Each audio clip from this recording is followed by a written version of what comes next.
Hello everyone, कैसे हैं आप सभी। Welcome to the channel. So today we are going to start our next chapter in the series of economy through 1400 MCQs. Now this video is beneficial for UPSC, State PSC and all one day examination as well. इसमें हम सारे concepts को बहुत ही अच्छे से MCQs के through यहाँ पे डिस्कस कर रहे हैं. Now prior to this video I have already covered the 3 chapters. Now the videos to this will be available in the I button and the description of this video. So let us start our today's session. आज के इस session में हम दो chapters cover कर रहे हैं, that is chapter 4 and 5, that is money and its function and monetary policy. So around इस लेक्चर में हम टोटल 45 प्लस 85 क्वेश्चंस को कवर करेंगे, जिसमें हम money and monetary policy related सारे कंसेप्ट्स को क्लियर करेंगे. So let us start our today's lecture. Let us start with the first chapter, that is chapter 4, money and its function. So what actually is money? So money is anything, it can be anything which is legally recognized, legally recognized as a medium of exchange. Medium of exchange का क्या मतलब है कि you can sell or buy the product using this common currency or a common thing that is known as money, and जिसको कि legal recognition मिलती है from the central bank and the government of India. Basically यही money होता है. Now if I talk about what are the different characteristics of money, so सबसे पहला तो हमने देखा it is used as a medium of exchange. It means that you can buy and sell the products and services. Okay, the money acts as a exchange. Now आप किसी को कोई goods बेचोगे, वो आपसे वो goods खरीदेगा and the common thing in that is money. Next जो important function है मनी का या कैरेक्टरिस्टिक्स है वो है it is a store of value. Okay, because ये जो मनी होता है this is an asset, so it can be stored. Money को हम स्टोर कर सकते हैं for use in the future. ठीक है, इसीलिए जो लोग होते हैं they store there wealth in terms of money. Next important characteristic is that it is a unit of account. Okay, now unit of account मतलब क्या होता है कि किसी भी चीज़ की वैल्यू को एसरटेन करने के लिए हम मनी का यूज़ करते हैं. For example if we buy 1 kg of wheat, we ascertain that the 1 kg of wheat is equivalent to 25 rupees और sugar is equivalent to 45 rupees. So it acts as a unit of account. It assigns the value to the product. And one of the most famous characteristics is it is used as a standard of deferred payment. Okay, now standard of deferred payment का क्या मतलब है कि मान लो आप किसी को service दे रहे हो किसी प्रोडक्ट की. now the service is due for a future time, so this money acts as a standard of deferred payments because the people can pay later. Later इसकी पेमेंट हो सकती है, may it be by demand deposit, may it be by cheques, may it be by overdraft. So it acts as a standard of deferred payments. This are the basic function and characteristics of money. Rest हम questions डील करते हैं and questions के साथ ही I will explain you the miscellaneous concept जो हमारे important है इस चैप्टर के लिए. Now which primary function of money allows it to be used for buying and selling goods? Store of value. Store of value तो हमने देखा कि मनी को हम स्टोर करते हैं. For example the wealth is stored, तो ये तो नहीं हो सकता. मीडियम ऑफ एक्सचेंज, ऑब्वियसली जब हम बाई एंड सेल कर रहे हैं गुड्स को तो मीडियम ऑफ एक्सचेंज ही तो यूज़ होगा ना money. Measure of value, measure of value में क्या था कि ये वैल्यू असाइन करता है प्रोडक्ट को. जैसे मैंने अभी शुगर एंड वीट का एग्जाम्पल लिया था, and it is basis of credit और स्टैंडर्ड ऑफ डिफर्ड पेमेंट. ये भी सही है but it is not related to the question that is being asked. Next question देखते हैं.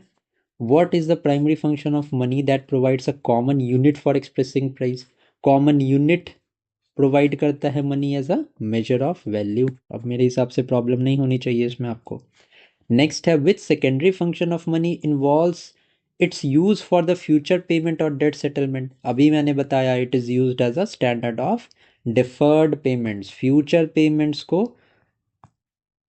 कंडक्ट एंड प्रोसेस करने के लिए हम मनी का यूज कर सकते हैं। नेक्स्ट है which function describes money ability to be held and spent at a later time. It is a store of wealth और store of value. It is a store of value. ठीक है। Next है which contingent function of money facilitates the lending and borrowing process in an economy. तो lending and borrowing का क्या मतलब होता है? क्रेडिट ही तो मतलब होता है ना, तो it acts as a basis of credit. Store of value हमने देख ही लिया, वेल्थ क्रिएशन के लिए। सेविंग्स मेजर ऑफ वैल्यू हमने देख ही लिया, यूनिट को उसका प्राइस असाइन करने के लिए। Transfer of value is a different thing. Next is distribution of social income is classified under which category of money's function. Now distribution of social income, अब ये जो है क्या ये प्राइमरी फंक्शन है? नहीं, क्योंकि प्राइमरी फंक्शन में तो हमने यही देखा है कि money as used as a medium of exchange, store of value.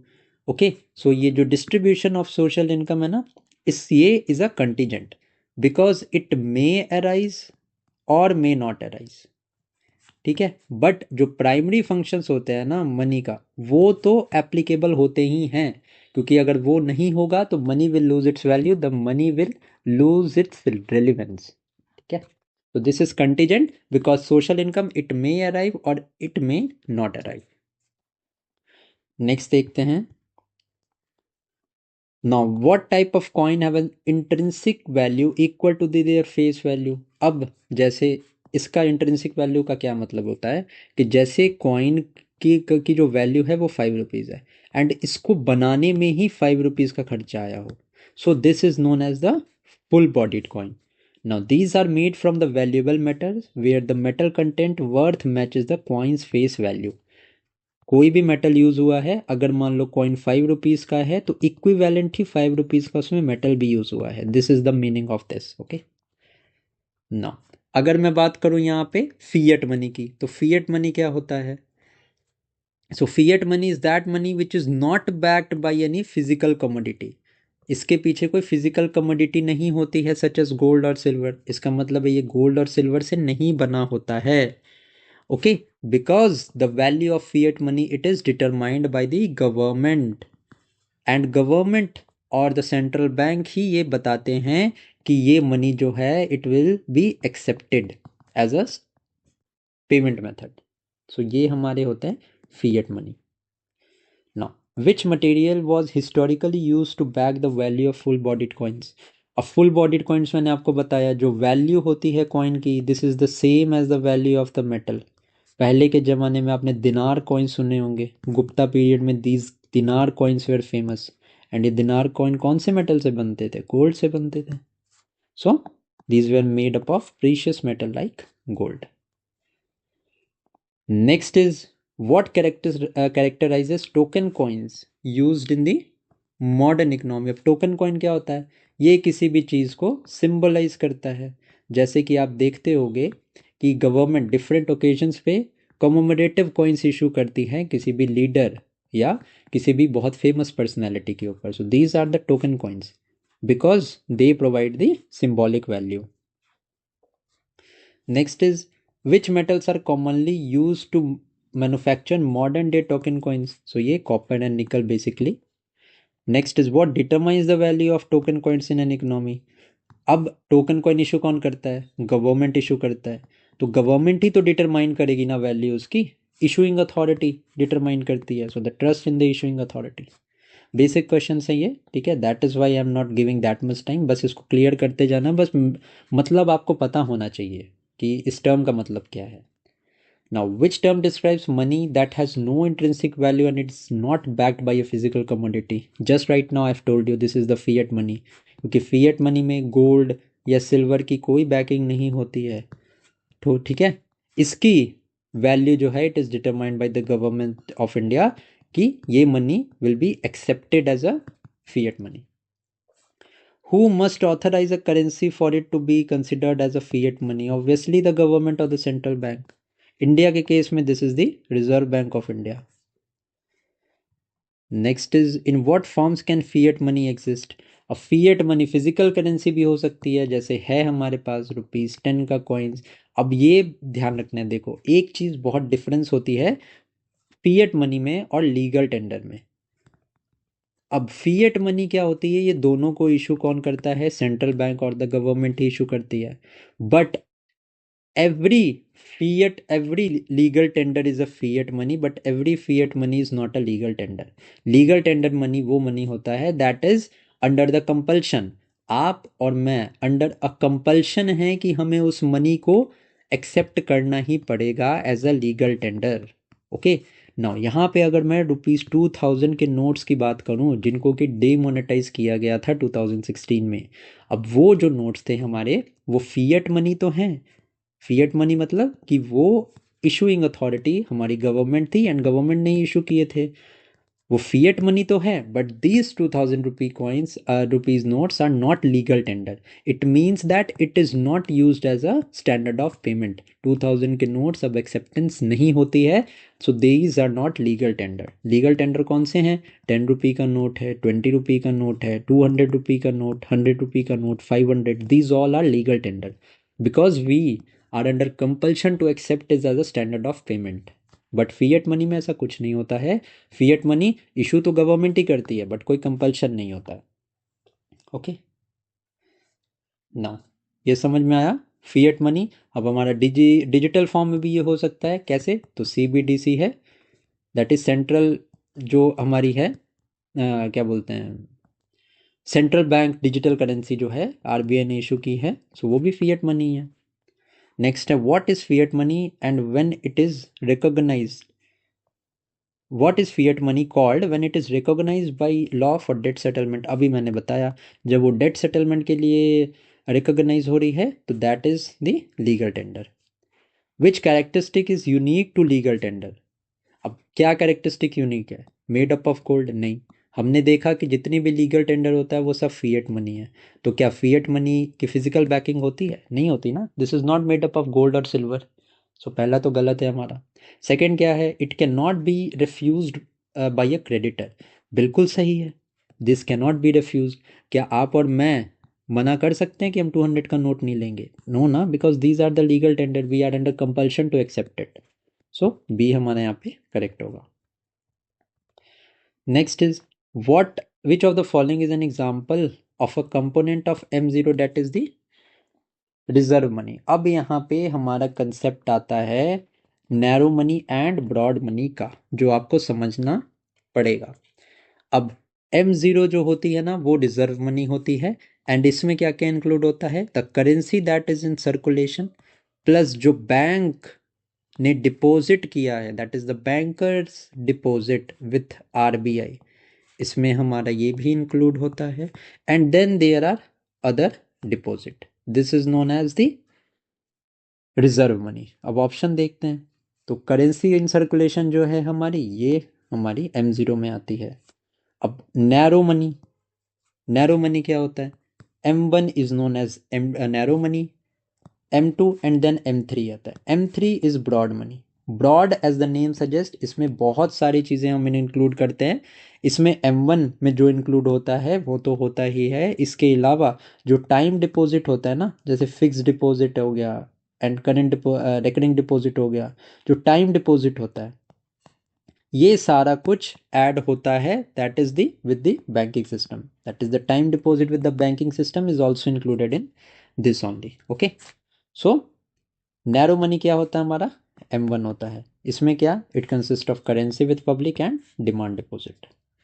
अब M2, अब M2 में क्या होता है, तो M2 में M1 तो होगा ही, M2 में M1 तो हो गई, इसके साथ में जो सेविंग डिपॉजिट होता है ना, जैसे हमारा कासा हो गया, करेंट अकाउंट सेविंग अकाउंट, ये हो गया the savings deposit with the post office saving banks, this is included in the M2। Okay से हमारा which metric is refer to as broad money, अभी मैंने बताया M3 जिसमें कि M1 होता है plus time deposit with the banking system is also included.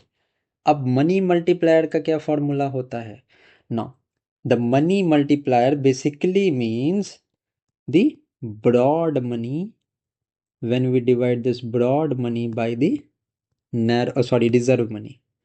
तो हमने देखा था ब्रॉड मनी हमारा M3 है, रिजर्व मनी हमारा M0 है। तो M3/M0 is the formula for the money multiplier. Next है हमारा, if the reserve ratio is 10%, what is the new rate of money creation. So अगर new money is created at a rate of 1/r, so rate of money increases 10 times. ये basic formula होता है। Next is which factor can cause actual money multiplier to be lower than the theoretical one. अब money multiplier का पता है मतलब क्या होता है? It indicates that how initial deposit, जैसे इनिशियल डिपॉजिट जो बैंक में हो रहा है ना, ये कैसे लीड करेगा to a greater increase in the money supply. अब आप बोलोगे ये डिपॉजिट कैसे इंक्रीज करेगा मनी सप्लाई को? आप जब पैसा बैंक में डिपॉजिट करते हो तो बैंक उसको अपने पास रखता है, वही पैसा तो क्रेडिट के तौर पे लोन को देता है ना, लोन पे देता है बैंक। ये लोन पे दिया ये पैसा, एंड ये पैसा मार्केट में वापस से गया तो मनी सप्लाई इंक्रीज हुई। बेसिकली यही लॉजिक होता है। अब यहाँ पे बोल रहा है कि इसमें से कौन सा फैक्टर है that can cause the actual money multiplier to be lower than the theoretical one. अब high interest rate doesn't make sense. Inadequate banking penetration. अब अगर मान लो किसी स्ट्रेट ऑफ सोसाइटी में बैंकिंग इंक्लूजन, फाइनेंशियल इंक्लूजन ज़्यादा नहीं है, मतलब क्या कि लोग ज़्यादा बैंक्स में पैसा जमा नहीं कर रहे हैं। तो जब वो बैंक में पैसा जमा ही नहीं कर रहे हैं तो बैंक क्रेडिट पे देगा किसको?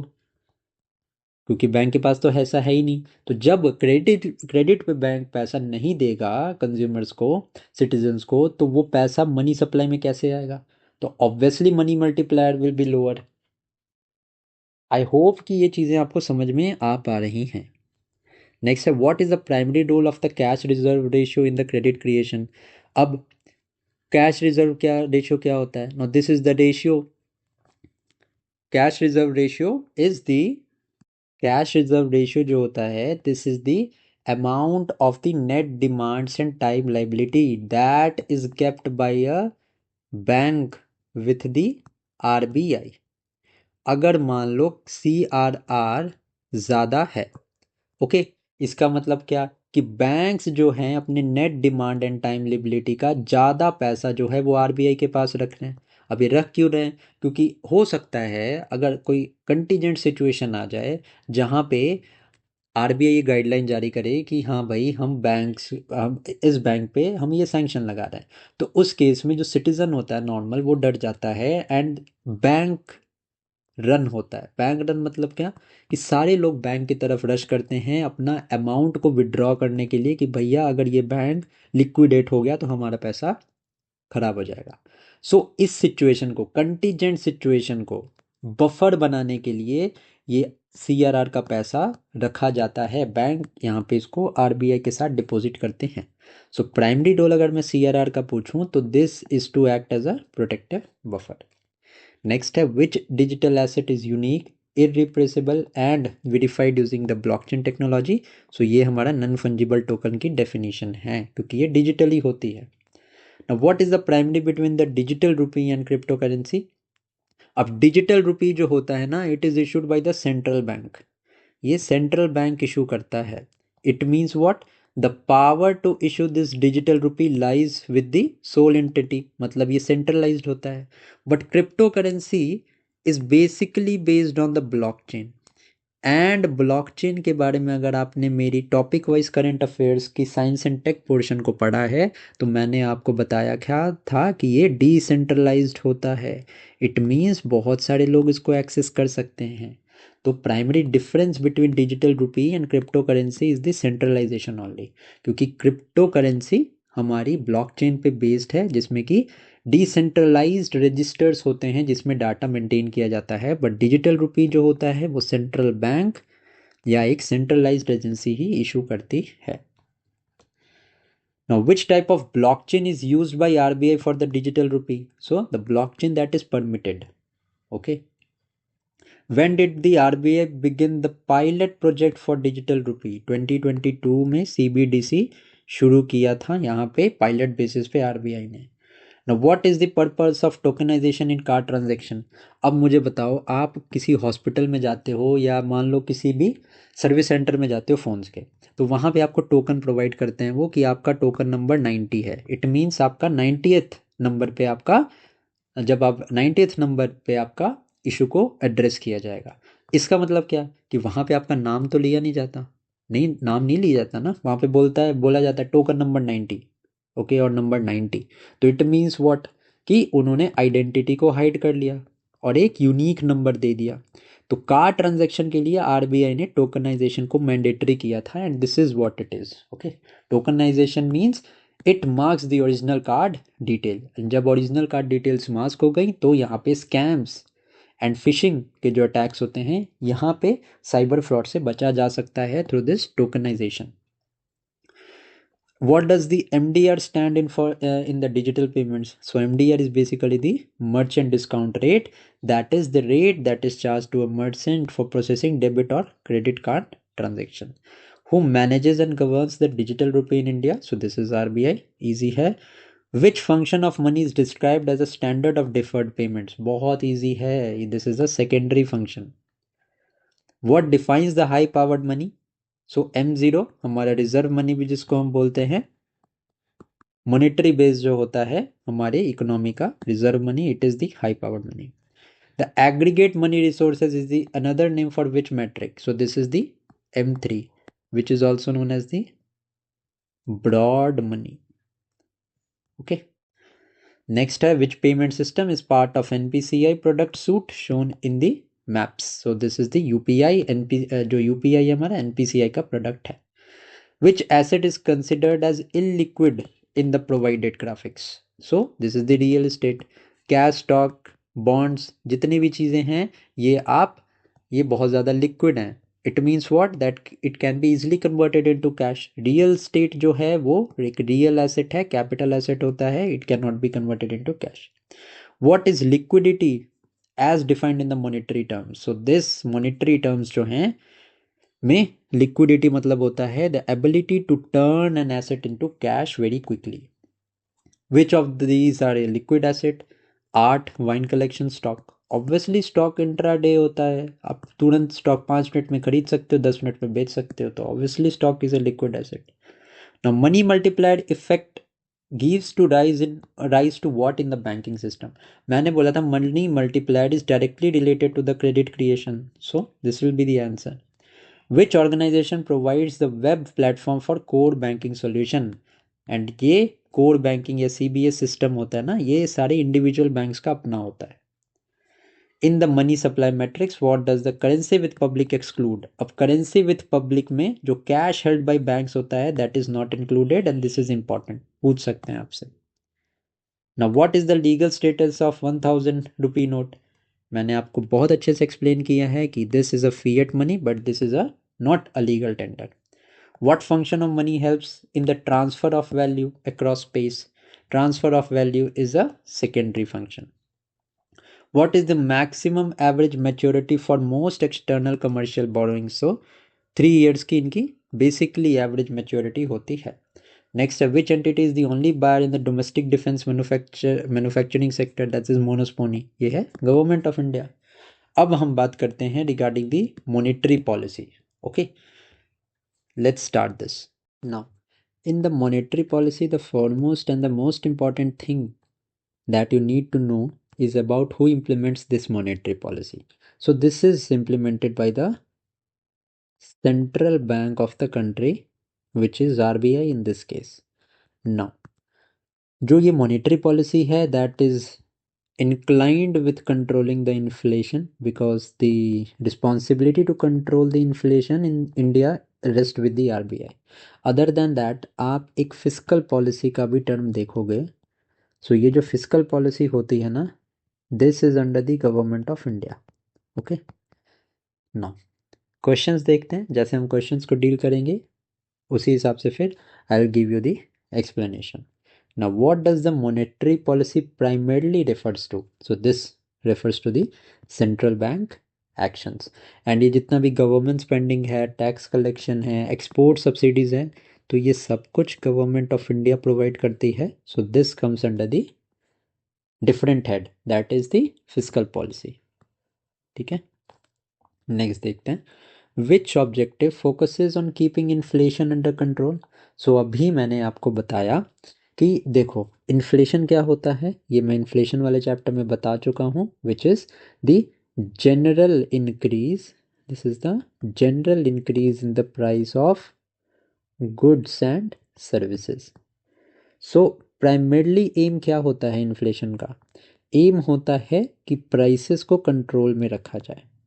अब प्राइसेस को कंट्रोल में कैसे रखा जा सकता है, so this can be done through the dual policy, dual policy of, सबसे पहले तो मॉनेटरी पॉलिसी जिसके बारे में भी हमने बात की, that is implemented by the reserve bank of India in India, and यहाँ पे फिजिकल पॉलिसी है जहाँ पे various steps are being undertaken by the government of India. So inflation का, फिजिकल पॉलिसी का या मॉनेटरी पॉलिसी का प्राइमरी काम क्या होता है, प्राइसेस को कंट्रोल में रखना, और in other words we can say that price की स्टेबिलिटी को मेंटेन करना। So C will be the correct answer यहाँ। ओके, समझ आ गया। Next is, how does the monetary policy aim to fosters economic growth. Now monetary policy is related to the money supply. ठीक है, money supply को ही control करके हम क्या करते हैं, कंट्रोल करते हैं इन्फ्लेशन को। अब इस क्वेश्चन का मान लेते हैं इसका हमें आंसर नहीं पता है, तो let us straight away come to the options. Monetary policy aims at raising taxes. अब ये जो टैक्सेस वाला इशू है, this is a physical policy matter, तो ये तो गवर्नमेंट ऑफ इंडिया करेगा।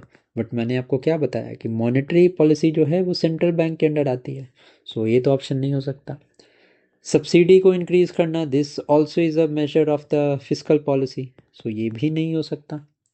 नेक्स्ट इज लिमिटिंग एक्सपोर्ट, फिर है creating favourable investment condition.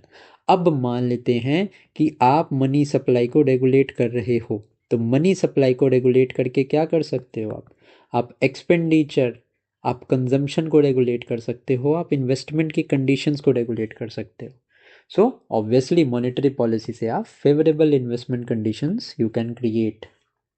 Okay, now what is the goal of the full employment. अब फुल एम्प्लॉयमेंट में क्या होता है कि जितनी भी वर्किंग पीपल हैं, they are being utilized to the fullest possible manner, तो this is a level of the full employment level.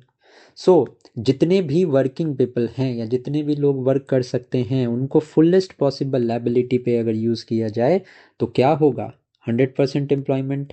ये भी बिल्कुल सही बात है, but this is not an ideal situation. Why, because there is a term that is known as in employment में, which is known as disguised unemployment.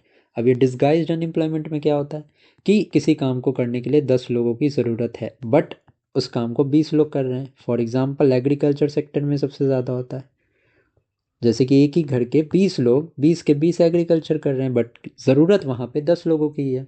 So 100% employment achieve नहीं की जा सकती, this is not an ideal condition. But full employment से क्या होता है, you can reduce the unemployment to its natural rate. जो बहुत ज़्यादा अनएम्प्लॉयमेंट है मार्केट में, इसको आप रिड्यूस कर सकते हो। ठीक है, so B is the most logical answer to this question.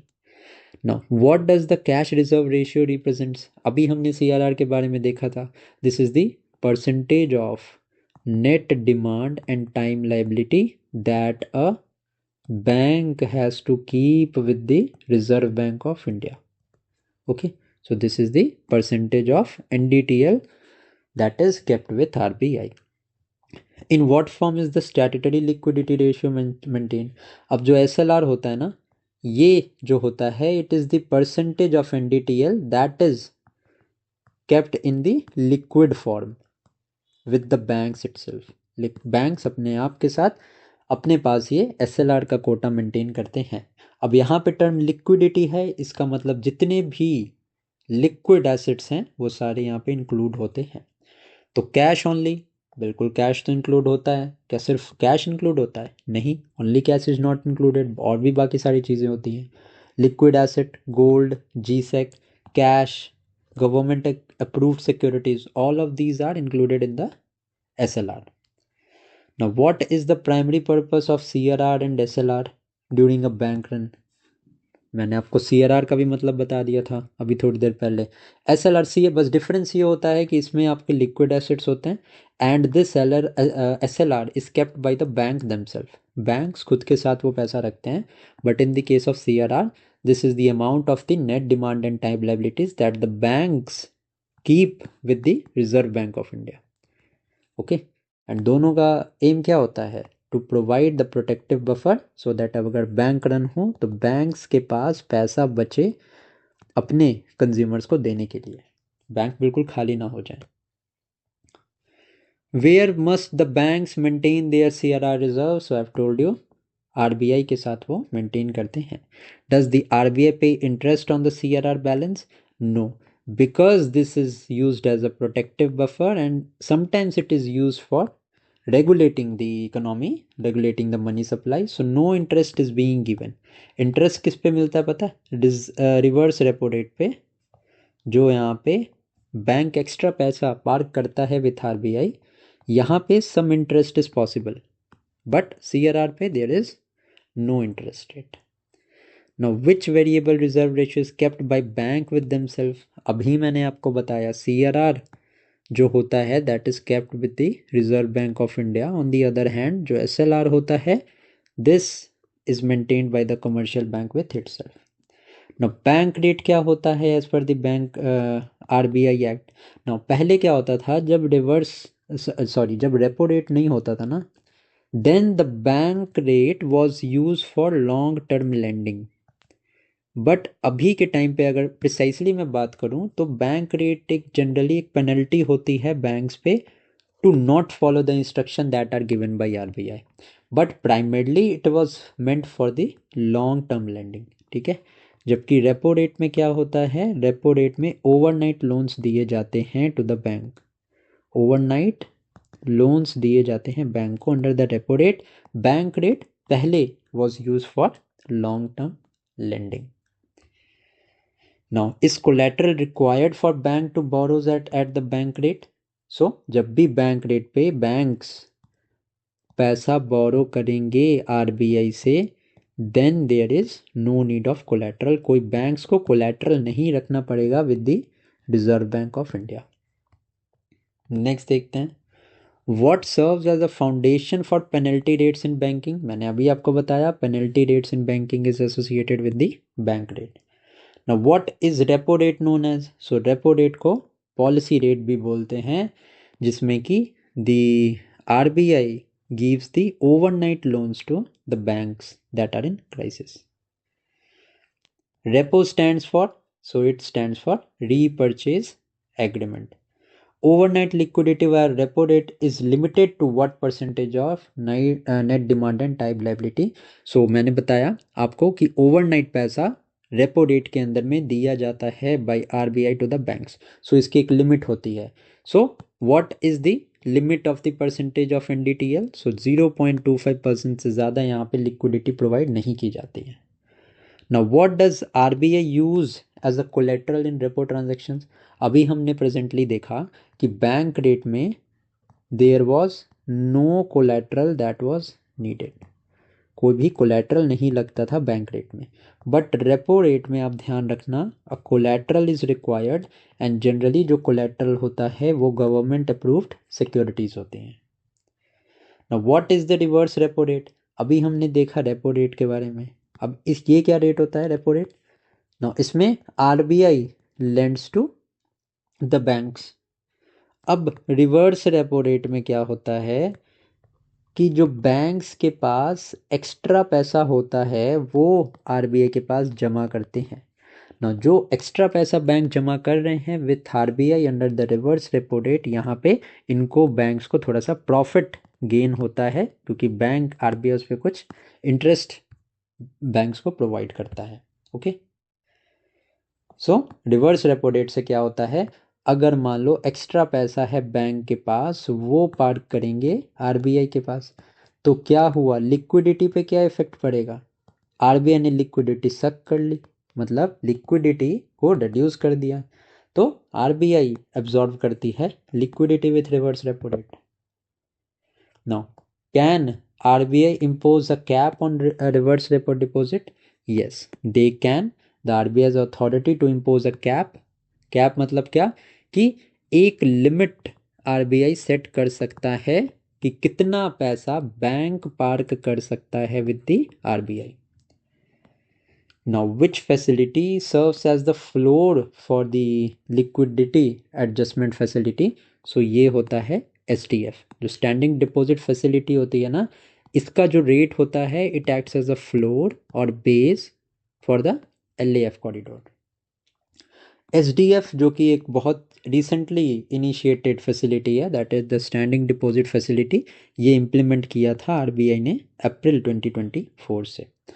SDF के बारे में बात हो रही है, तो what are the primary advantages of SDF. So SDF या स्टैंडिंग डिपॉजिट फैसिलिटी में क्या होता है कि आपको कोलैटरल की ज़रूरत नहीं पड़ती है टू लेंड मनी, पैसा लेने की ज़रूरत आपको, जब बैंक्स पैसा लेते हैं ना आरबीआई से, तो बैंक्स को ज़रूरत नहीं पड़ती है कोलैटरल देने की।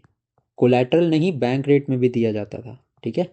सो पहले बैंक रेट होता था, बट मैंने आपको बताया कि over the time bank rate को एज अ पेनल्टी रेट यहाँ पे रेगुलेट किया जाने लगा। So S D F is same as bank rate in the context that no collateral is being required from the banks to take the loans from the RBI. At whose discretion is the SDF facility accessible? तो हर facility, हर individual bank अपने हिसाब से SDF को utilise करके या SDF को use कर सकता है जब उनको पैसे की ज़रूरत हो। Now, when was the marginal standing facility introduced? ये 2011 में इंट्रोड्यूस हुई थी। Now, the MSF, that is the marginal standing facility, allows the banks to borrow by dipping into which portfolio? So, जितनी SLR कोटा की, that is the statutory liquidity ratio के under जितनी भी securities हैं, जितनी भी गोल्ड हैं, जितना भी कैश है, जो भी लिक्विड हमने देखा था, जो भी लिक्विड यहाँ पे इकोनॉमिक टूल्स हैं, इनके अंडर एमएसएफ के थ्रू बैंक्स बोरो कर सकते हैं एसएलआर कोटा के अंदर। What is the limit for dipping into SLR under MSF? So SLR का 2% से ज़्यादा एमएसएफ में बोरोइंग नहीं हो सकती है। Now how are MSF calculated? So जितना रेपो रेट होगा उसमें हम 2.25% ऐड कर देंगे। This is the marginal standing facility rate. Okay, now next देखते हैं, Which facility acts as a ceiling for the LAF corridor? Obviously MSF हमने देखा। Now, what does the LTRO stands for? This is the long term repo operations, because मैंने आपको बताया था repo rate जो होता है ना, जनरली ओवरनाइट लोन्स या शॉर्ट टर्म लोन्स के लिए दिया जाता है। सो LTRO stands for long term, मतलब रेपो रेट पे ही, रेपो परचेज एग्रीमेंट पे ही या रेपो रेट से रिलेटेड ही पॉलिसी के थ्रू लॉन्ग टर्म में यहाँ पे लोन्स दिए जाते हैं under the LTRO facility. Okay, next देखते हैं, how is the interest rate determined in the LTRO options? So competition होता है ऑप्शंस में, ज़्यादा इंपॉर्टेंट नहीं है, जस्ट रेफरेंस के लिए मैंने यहाँ पे इसको डाला है। What are the open market operation? अब ओपन मार्केट ऑपरेशन बेसिकली होता है मार्केट में लिक्विडिटी को रेगुलेट करने के लिए। अब ये आरबीआई कंडक्ट करता है ना। होता क्या है ओपन मार्केट ऑपरेशन में? That the RBI either buys or sells the government securities. अब जब आरबीआई बाई करेगा गवर्नमेंट सिक्योरिटीज, तो क्या होगा, गवर्नमेंट सिक्योरिटीज खरीदी और पैसा मार्केट में चला गया, तो इससे मनी सप्लाई पे क्या इफेक्ट पड़ेगा, वो इंक्रीज करेगी। ऑन दी अदर हैंड, जब सेल करेगा गवर्नमेंट सिक्योरिटीज को आरबीआई, देन पैसा मार्केट से एब्जॉर्ब होगा, क्योंकि ऑब्वियसली आरबीआई पैसा लेगा और गवर्नमेंट सिक्योरिटीज देगा। सो जो यहाँ पे मनी सप्लाई होगी वो रिड्यूस होगी। बेसिक बस इतना ही है लॉजिक, सारे क्वेश्चन सब आप इसी पे आप सॉल्व कर सकते हो। नाउ ओपन मार्केट ऑपरेशन क्या है? This is the sale and purchase of the government securities in the secondary market. Now to control inflation, what does RBI do in OMO? अब इन्फ्लेशन हाई है, मतलब money supply ज़्यादा है, अब money supply को हमें कम करना है, तो आरबीआई क्या करेगा, जब ओपन मार्केट ऑपरेशन करेगा तो आरबीआई बाई करेगा। सॉरी सेल करेगा। तो जब गवर्नमेंट सिक्योरिटी सेल करेगा आरबीआई, तो गवर्नमेंट सिक्योरिटी गई बैंक्स के पास और पैसा आ गया आरबीआई के पास। तो एक्सेस जो लिक्विडिटी है दैट विल बी एब्जॉर्ब्ड। सो देखते हैं ऑप्शन 22। नहीं 22 तो नहीं। जब इन्फ्लेशन, जब डिफ्लेशन का टाइम है एंड जब आरबीआई को मनी सप्लाई को इंक्रीज करना है मार्केट में, देन वो बाई करेगा G sec. But high inflation के टाइम में the RBI will sell the G sec. Which open market operation type involves permanent transaction with no buyback commitment? So this is the outright OMO. Market stabilization scheme कब introduce हुई थी? 2004 में introduce हुई थी। Static question है ये। Specific purpose of MSS, तो obviously ये जितना है ये सारा मॉनेटरी पॉलिसी के अंदर आता है। इसका मेन काम होता है लिक्विडिटी के ही रिगार्डिंग। या तो हमें लिक्विडिटी बढ़ानी है या तो लिक्विडिटी घटानी है, बस इसी के अराउंड चीज़ें मूव करती हैं। Can MSS be use to increase liquidity? नहीं, इसको एब्जॉर्ब करने, विड्रॉ करने के लिए ही यूज किया जाता है। What is operation twist? ये यूपीएससी का एक पीवाईक्यू भी है। सो ऑपरेशन ट्विस्ट में क्या करता है RBI? That it buys the long term and short selling government securities. Okay, this is operation twist. What is the effect of operation twist on the long term yields? Long term yields पे क्या effect होता है? So basic सी बात है, जब RBI government की securities buys and cell करेगा तो ऑब्वियसली जो इंटरेस्ट रेट होगा, जो यील्ड होगी, रिड्यूस होगी। What is quantitative easing used? When is quantitative easing used? तो जब आपकी नॉर्मल मॉनेटरी पॉलिसी का ज़्यादा इम्पैक्ट देखने को नहीं मिल रहा है on the economy and money supply पे ज़्यादा इफेक्ट नहीं पड़ रहा है जितना आरबीआई को चाहिए, देन क्वांटिटेटिव ईजिंग यूज़ की जाती है when the standard policy becomes ineffective. In QE what does the central bank target? तो central bank specific targets, specific amount यहाँ पे खर्चा करता है to purchase the assets so that liquidity को मैनेज किया जा सके। टाइट मनी पॉलिसी का क्या मतलब होता है? टाइट मनी पॉलिसी मतलब क्या? इन्फ्लेशन को हमें कंट्रोल करना है, सो ऑब्वियसली हम लोन्स को महंगा कर देंगे, ईएमआई बढ़ा देंगे, जनरली हम लोगों को ईजिली लोन अवेलेबल नहीं कराएंगे so that money supply can be regulated, जो ज़्यादा मनी सप्लाई है उसको कम किया जा सके। सो हाई इंटरेस्ट रेट पे करना पड़ता है आपको। तो जब आपको पता है कि अभी आपको 10% इंटरेस्ट रेट लग रहा है लोन्स पे, तो और आप ये भी जानते हो कि आज से 2 महीने बाद 8% आपको इंटरेस्ट रेट लगेगा, तो आप अभी लोन लोगे या 2 महीने बाद लोगे? ऑब्वियसली 2 महीने बाद लोगे। तो हाई इंटरेस्ट बोरोइंग को डिफिकल्ट करने के लिए टाइट मनी पॉलिसी का यूज होता है। Which policy stance is use to fight a recession? Recession का मतलब डिफ्लेशन भी होता है। तो यहाँ पे डिफ्लेशन के टाइम में हमें क्या करना है? मनी सप्लाई को इंक्रीज करना है। अगर हमने मनी सप्लाई को ईज करना है तो हमें एक ईजी मनी पॉलिसी को लेके आना पड़ेगा। लोन्स को हमें चीपर करना है, हमें ईएमआईज को चीप करना है सो दैट लोगों के पास पैसा जाए। सो लूज या easy policy stance should be used. What happens to CRR repo during an expansionary policy? अब expansionary मतलब क्या? मनी सप्लाई को इंक्रीज करना है। तो CRR मतलब क्या होता है? वो amount of money that the bank stores with the RBI. तो हमें CRR को लेस करना पड़ेगा। क्यों? अगर हमने CRR को रिड्यूस किया then banks will have more money to lend, क्योंकि उनको आरबीआई के पास कम पैसा स्टोर करना पड़ रहा है। तो ऑब्वियसली एक्सपेंशनरी पॉलिसी के टाइम पे CRR को भी हम रिड्यूस करेंगे एंड रेपो को भी रिड्यूस करेंगे। अब रेपो क्या होता है? Long term short term loans, overnight loans जो हैं वो प्रोवाइड किए जाते हैं बैंक को। अब उस पर इंटरेस्ट लगता है। तो जब हम रेपो रेट को कम करेंगे तो इंटरेस्ट कम लगेगा तो ऑब्वियसली बैंक के पास ज़्यादा पैसा बचेगा देने को। Under which section of RBI act was MPC form?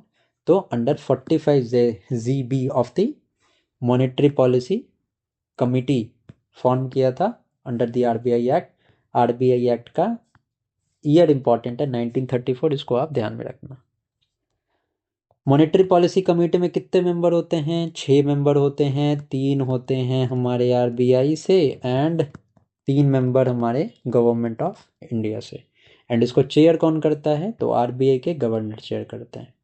Okay, now what is the primary function of MPC? Policy rate को फिक्स करना, इनडायरेक्टली इन्फ्लेशन को टारगेट करना। Now how many meetings must the MPC organise annually? सो minimum 4 meetings तो होनी ही चाहिए every year, this is the bare minimum. Quorum क्या है फॉर द एमपीसी कमिटी? तो 4 मेंबर का कोरम होना ही चाहिए। कास्टिंग वोट एमपीसी में किसके पास होता है? तो मैंने आपको बताया चेयर कौन करता है? The chairman is the RBI governor, so casting vote also be his only. Are MPC decision binding on the RBI? Yes, because इसको बनाया ही गया था मनी सप्लाई एंड लिक्विडिटी को रेगुलेट करने के लिए, तो ये जितनी भी डिसीजन लेती है MPC, these are binding on the RBI. What is the term of office of the government of India nominated MPC members? So 4 years का टेन्योर होता है। Can nominated monetary policy member be reappointed? नहीं, जो nominated MPC members होते हैं these are not eligible to be reappointed. When was the monetary policy framework agreement signed? So ये sign हुआ था 2015 में। अब प्राइमरी इन्फ्लेशन टारगेट इंडिया का क्या है? 4% का टारगेट है, प्लस इसमें लेवरेज दिया जाता है ±2% का, मतलब 6% से लेकर 2% तक इसके बीच में इन्फ्लेशन रहनी चाहिए।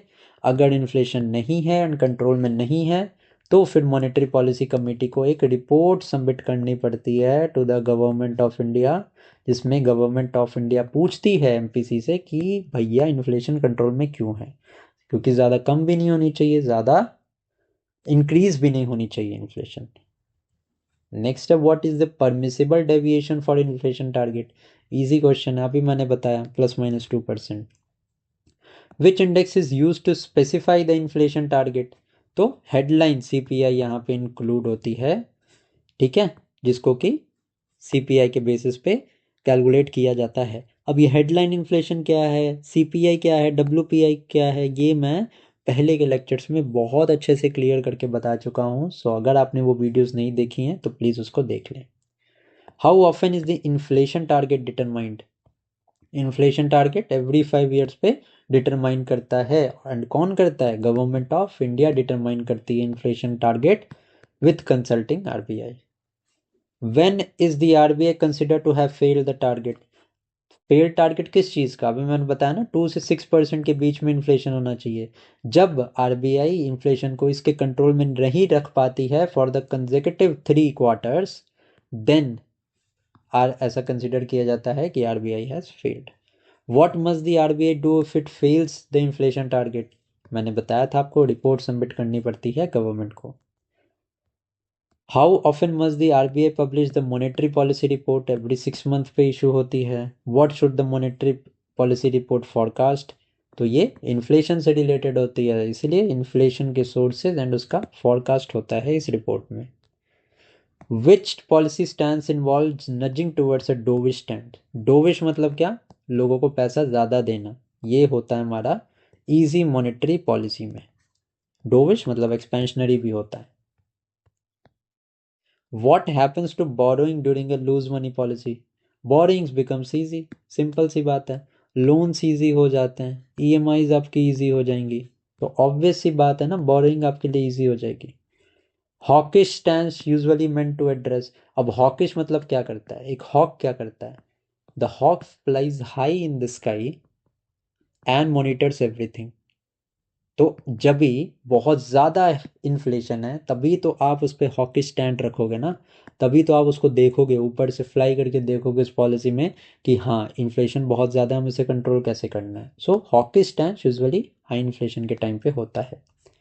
विच tool involves selling government securities withdraw government securities to withdraw durable liquidity, ये ओपन मार्केट ऑपरेशन में होता है, ये हमने देख लिया है। In the LAF corridor, what rate is always between the MSF and SDF? Repo rate is always between it. MSF क्या होता है? रेपो रेट में प्लस 0.25%, ये हमारा MSF होता है। RBI नेशनलाइज कब हुआ था? 1949 में नेशनलाइज हुआ था। RBI स्टैब्लिश कब हुआ था? 1935 में हुआ था। Who assist the RBI governor? तो 4 डिप्टी गवर्नर्स होते हैं RBI में जो असिस्ट करते हैं। Who appoints the non official director of RBI? So government of India appoint करती है। Which act gives RBI power to regulate the banking license? So banking license को रेगुलेट करने के लिए यहाँ पे बैंकिंग रेगुलेशन एक्ट है। The RBI manages India's forex reserve in which act? अब ये भी बहुत इंपॉर्टेंट है। इंपॉर्टेंट इसलिए है क्योंकि ये मैं पहले के भी लेक्चर्स में बता चुका हूँ। सो फॉरेक्स रिजर्व को रेगुलेट करने का काम भी RBI का है, विच RBI does under the foreign exchange management act of 1999।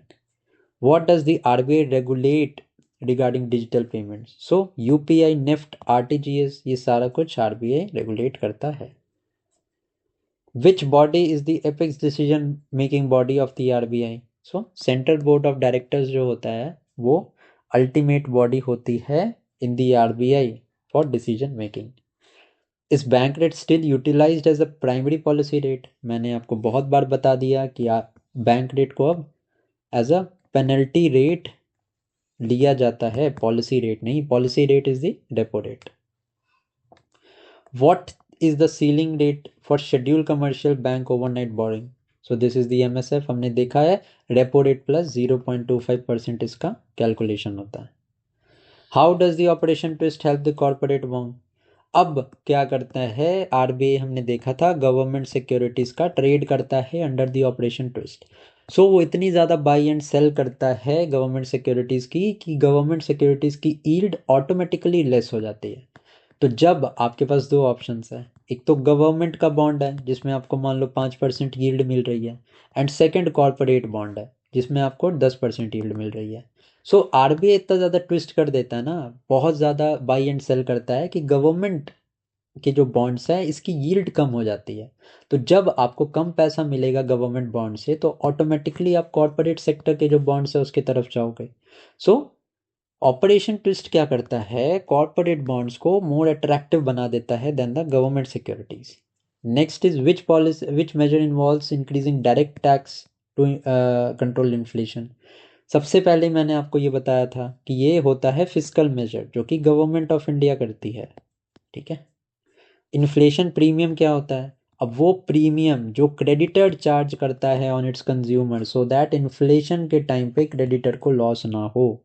Okay, so this is an additional interest that is charge by the lenders. Which inflation measure the measures covers the entire range of goods and services? तो WPI में हमने देखा था कि सिर्फ goods होते हैं, तो गुड्स एंड सर्विसेज हमारी CPI में होती है। Okay. Now RBI switched to which index for inflation targeting since 2015? So CPI combined is the correct answer. Which economic variable does narrow money include? So narrow money में include होता है currency with public plus demand deposit. Now what is M3 known as in the demand and the money supply matrix? So M3 जो होता है वो हमारा broad money होता है, रिजर्व मनी हमारा M0 होता है, नैरो मनी हमारा M1 होता है। How is money multiplier effect created from the fractional reserve banking? ये कंसेप्ट मैं सारा आपको बता चुका हूँ। How this money multiplier leads to change in the money supply. What happens to the money multiplier if the banking penetration is low? अब जब bank ज़्यादा अवेलेबल ही नहीं है, पैसा डिस्ट्रीब्यूट कैसे होगा सोसाइटी में? नहीं हो सकता है। तो जैसे ही बैंकिंग पेनिट्रेशन लो है तो money multiplier it will obviously decrease. Next है which policy stands involve reducing the loan flow to speculative sectors? अभी लोन का फ्लो जो है वो रिड्यूस करना है हमें। इसका मतलब क्या है कि इन्फ्लेशन को कंट्रोल करना है। इन्फ्लेशन का मतलब है कि हाई प्राइसेस हैं, और जैसे ही हाई प्राइसेस हमने देखा तो हम हॉकिश पॉलिसी पे आ गए, because we have to monitor. Okay, now with this हमने मनी का चैप्टर जो था एंड मनी के साथ साथ जो मॉनेटरी पॉलिसी था इसको हमने कंप्लीट कर लिया है। ओके, अगर आपने वीडियो यहाँ तक देखी है तो do consider to give a like to this video. Comment करके आप बता सकते हैं वीडियो कैसी लगी। एंड अगर आपने बाकी वीडियोस नहीं देखी हैं so you can watch those videos on the channel. So thank you for watching this video and keep studying.